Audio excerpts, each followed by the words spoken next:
everyone, welcome to Inside Politics. I'm Anastasiya Lavrina. Armenia and India, two states rarely viewed through a shared strategic frame, are now developing a defense relationship that stretches beyond procurement into something more structural. Air defense systems, artillery packages, even discussions around combat aircraft all signal ambition, intent, and a search for new guarantees. But then the Indian Tejas crash in Dubai, one incident yet powerful enough to slow momentum, raise questions about capability, and remind the region that politics moves faster than hardware. So tonight we ask, is this the formation of a lasting security framework or simply a short-term experiment shaped by circumstances? And how does it alter calculations in Ankara, Islamabad, and beyond? Joining me now is Melih Demirtas, former diplomat and political analyst from Ankara, Turkey, and Rear Admiral retired Faisal Shah from Islamabad, Pakistan.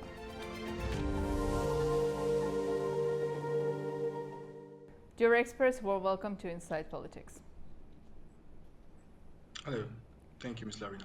Thank you for joining us. So, Melih, let's start with you. How do you think, how far can Armenia-India defense cooperation realistically develop practical supply contracts or long-term strategic alignment? Yes, Ms. Lavrina, thank you. It's very new development, but it's somehow new, but also some old maybe habits they have. These two countries from maybe starting from the Soviet times, of course, under the banner of Soviet Union at that time and non-aligned maybe in India, Indian government at that time, but still we all see that the communities already have some connections. But now in the times of really changing diplomacy, changing balances of regional dynamics, let's say both in Caucasia, in South Asia, we can see everything can change maybe in just weeks, in months, especially these years, is full of developments in this both, South Caucasia and also South Asia. So these two actors, because of this, maybe have some interim periods to maybe connection between each other. Yes, as you said, it can have some long-term effects, but unfortunately, this crash in Dubai Air Show, it showed us that some military or security arrangements can also change in very faster terms. But still, that doesn't mean that in these former years, in these former periods, these governments and these communities have some connections to talk and to have some diplomatic, maybe similarities between each other. And I think that in this short term, it will continue. Thanks to this Indian, maybe multipolar or multidimensional foreign policy, and thanks to maybe also Armenian and new foreign policy, which sees many regions as some potential actors, as some potential motivation factors in its maybe economy, in its foreign policy. So both actors are open for new development and for new maybe arrangements in this, especially in this short term. Well, Faisal, could India's involvement shift the balance in the South Caucasus, or will geography, economics, and distance limit its influence? As rightly pointed out by the worthy speaker from Turkey, that in recent times we have seen good speed of development of relations between Armenia and India. And I feel it is primarily because India wants to have some permanent footprint in that region, and it wants to curtail the influence of Turkey and Pakistan in that region, especially South Caucasus. And if I may remind you that after May 2025 conflict between India and Pakistan, there were statements from Indian political leadership that Turkey helped Pakistan. That's why India could be defeated. So India does not seem to be very happy with Turkey. So it wants to curtail the influence of Turkey over there. India also wants to curtail Pakistani influence in the region, especially Turkey and Azerbaijan. So there is a defense cooperation growing between the two countries. Uh, Although they had a defense agreement in 2020 worth $2 billion. But now we see that more and more supplies are being provided to Armenia by India. And on Armenians' part, there is an effort to diversify its defense equipment and defense procurement from Russia, away from Russia. So it wants to have somebody else to be banking on and not only Russia. So, in that context, we see that India has provided them multi barrel rocket launchers, in anti drone systems, surface to air missiles, and weapon locating radars. There has been cultural and economic integration also between Armenia and India. And if you remember that India has trained some 40 diplomats of Armenia. So when you have a diplomat trained of a country in your country, that diplomat becomes your ambassador. So that is how India wants to curtail the influence of especially Pakistan and Turkey in that region, and it wants to give a momentum to its own influence in Armenia, in the region through Armenia. Very interesting analysis. So, Melih, from Ankara's perspective, does India-Armenia cooperation complicate emerging Turkey-Armenia dialogue, or can both strikes coexist without collision? Of course, these have two sides of the medallion, Larina. We always think that this coexistence can be possible. Even some actors have some different agendas, especially, as I said, in this very changing atmosphere. Think about United States, Russian or Chinese, very faster terms of diplomatic relations, and also area, especially policies at that time. But still, Turkey has also attributes the importance, especially in this time, of the security and stability between the actors, I mean, in South Caucasus. First of all, Azerbaijani and Armenian, of course, dialogue procedure and diplomacy in all level, maybe of society, maybe it will create me also motivation, especially after the period of this policy renewal times. India can affect, yes, this process with some negative impulses, we can say. But negative, I will maybe take it as a quote unquote, because India is also an actor in between. It is not a direct actor as, let's say, as United States or Russia, because it's also knowing the diplomacy. Maybe it's also knowing where it can stop somewhere. The problems also inside its society, inside its region, still continues.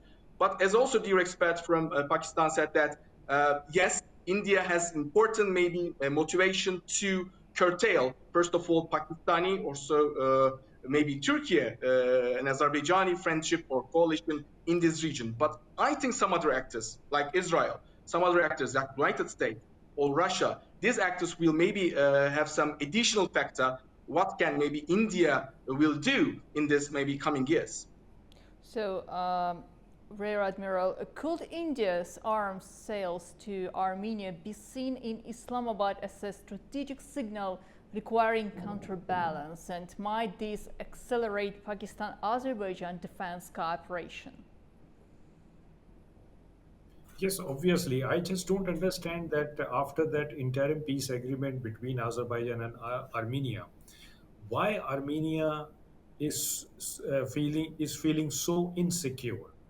I mean, Armenia should look towards prosperity. If Armenia is sincere in having a peace dialogue and peace agreement with Azerbaijan, and so it should not perceive any threat from Azerbaijan.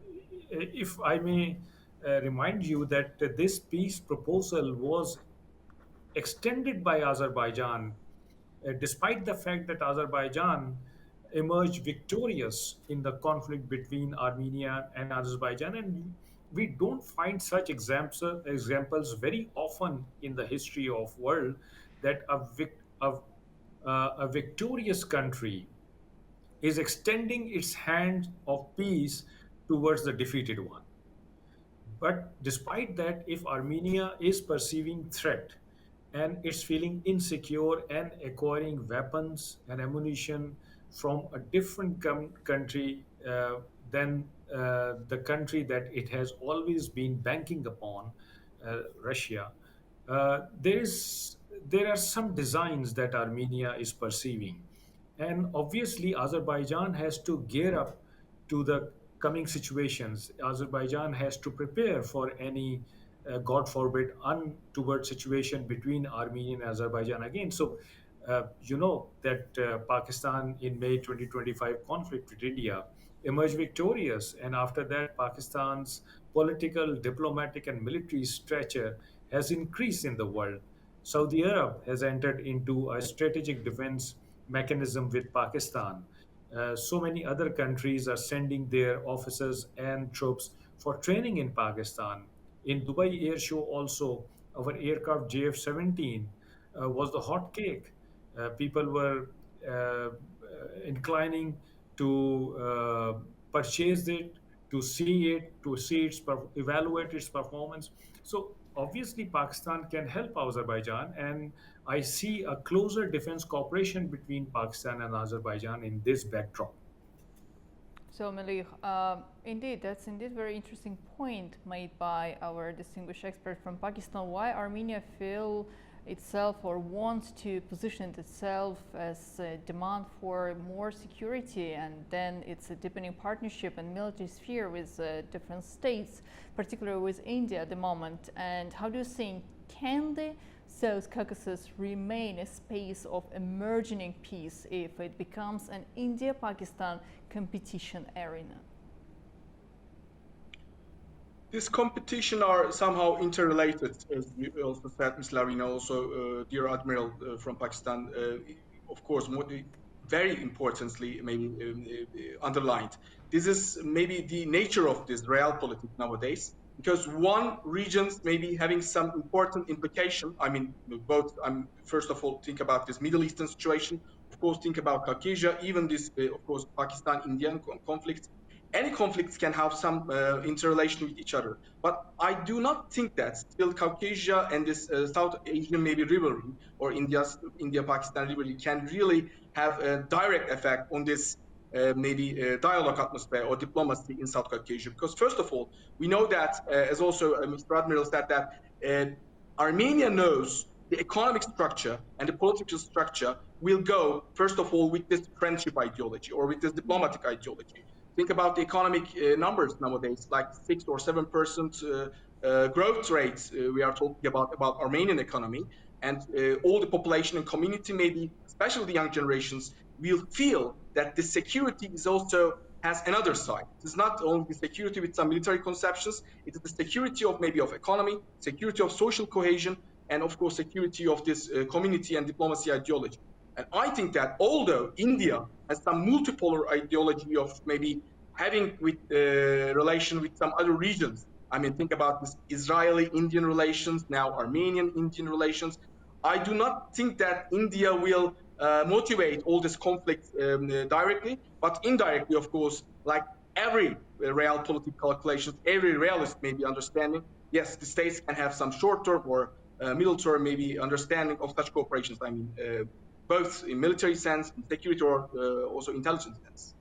Rear Admiral, you have a good experience in military sphere as well. Therefore, help us to understand to what extent did the TJAS crash in Dubai damage not only technical confidence but also the political credibility of India's defense ambitions?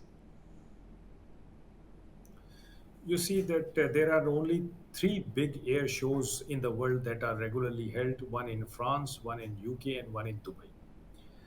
And people from around the world uh, belonging to the top-notch aviation industry, they come to these shows to not only display their own equipment but also to find out that what other countries are doing, what technological development is taking place in aviation industry, and they take key lessons from these air shows. There are they, in uh, arena. This is a marketing avenue for everybody to portray, to display your own uh, technological innovation or development in aviation. So you send to these to these air shows the best of the best, the best of the best, and the best of the best pilot.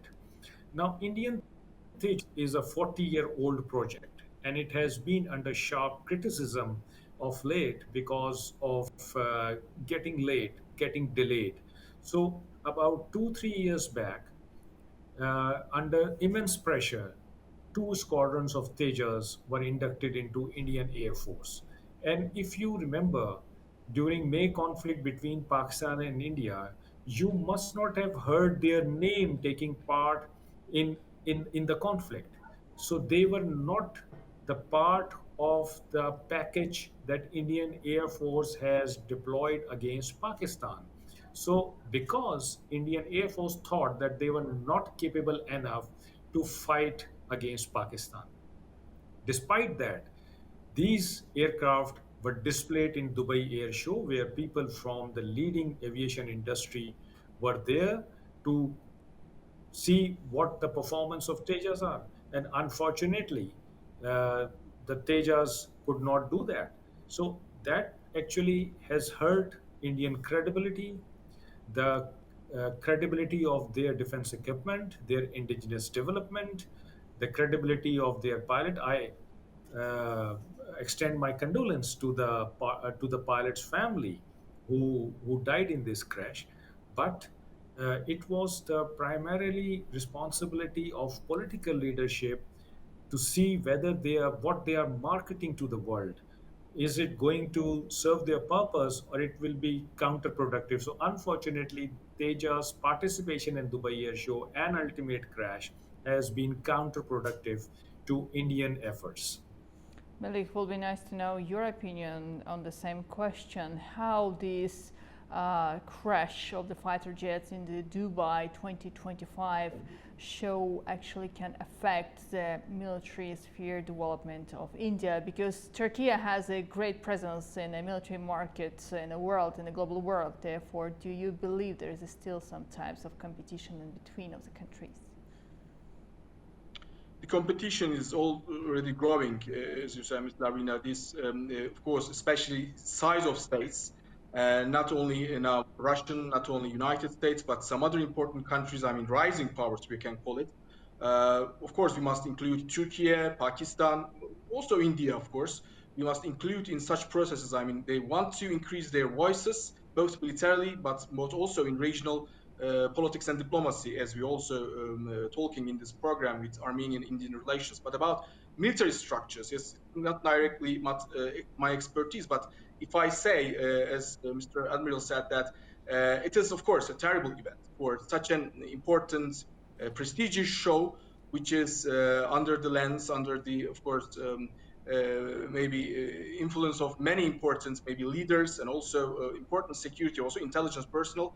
We can say that after such a crash, maybe India will revitalize some structures, maybe with some experts.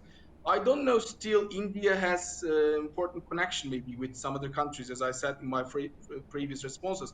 First of all, Israel and with some other countries, and I think it can have some other connections, maybe to rehabilitate these failures, if there is important, of course, technology failure in these processes, in these jets. But still, that doesn't change that India will stop. I think, like Turkey, like Pakistan, India will maybe increase its voice, firstly in its region, but beyond the region, maybe it can create somehow a hidden rivalry between these powers. I mean, these powers are important, and we call it as diplomats, as experts, the multipolar world. It's the reality of the world now, but it is not based in our ideology. I mean, first of all, in Turkish foreign policy, in a harsh rivalry. It must not based on a harsh rivalry, but firstly based, like now in Azerbaijan Armenian case, firstly in diplomatic and cooperation sense. And we believe that these countries also firstly indicate this process. There's also maybe Mr. United States President and some other presidents always talking these processes are important now, especially in such a time of the world diplomacy. For Admiral, and one more question I have. How do you expect the reaction of the global powers like the United States, which is also willing to increase its presence in the region of the South Caucasus, and some other countries who are now in cooperation with Armenia and deeply involved in the processes taking place in the South Caucasus, how all of these situations may affect the reaction from the global powers? I think you see, U.S. will not mind Indian ingress into the region because U.S. Is preparing India as a potential challenger to China, and U.S. has been investing in India, and it is likely to continue its investment in India, despite the fact that India has not come up to its expectations. But still, because US and India are allies, are friends, so perhaps US will not mind the ingress of India into this region through Armenia. If you talk of China, of course, for China, this is not a good sign. But China is not up to any armed conflict with anybody. China uses its economic capability to make friends. So China would like to engage with the region economically. Uh, if you talk of Russia, Russia is very sensitive about anybody's ingress in the region that has been part of Russia, and Russia wants to retain its own influence in the region. So there is going to be a turf war between US, Russia, and China for this region. But India will have impunity from US side. It might have some favors from Russian side also because they are close allies. But obviously, it's a disturbing situation for China. Well, gentlemen, indeed, that's very interesting processes taking places in the region of the South Caucasus. We will definitely continue following the developments. But as for now, unfortunately, we have time limitations. Therefore, I thank you, both of you, for joining Inside Politics today. Thank you. Thank you, Ms. Lavrina. Power alliances and perceptions shape this region as much as geography itself. Armenia seeks diversification, India seeks influence. Yet, the peace process in the South Caucasus remains delicate and highly sensitive to military symbolism. Every step forward can serve as progress or provocation. One thing remains certain: this story is still being written. The next move will determine whether cooperation becomes stability or becomes its test. Thank you for watching Inside Politics, and see you next time.